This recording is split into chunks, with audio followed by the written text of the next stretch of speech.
Yeah, I can shut it Hurry, off. hurry! Take your picture. Hurry! It's gonna boil over! Okay, come on. Steven, you're not listening! Look, it's off. It's When I off. say hurry, I literally mean hurry! Yeah! I don't mean like 2 more seconds, I mean like now!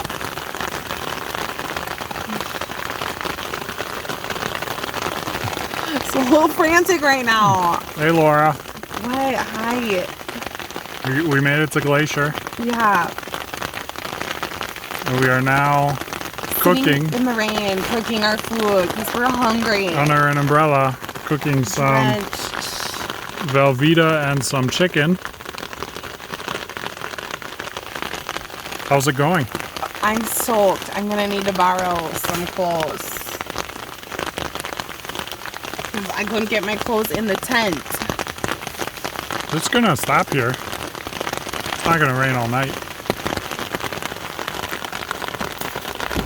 And honestly, my duffel bag might be sitting in water right now. I don't know. Okay, update. It is now hailing.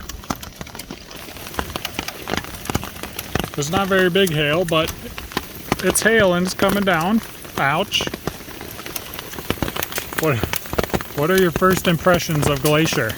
I love it, but not so much right at the moment. I'm gonna have bruises tomorrow.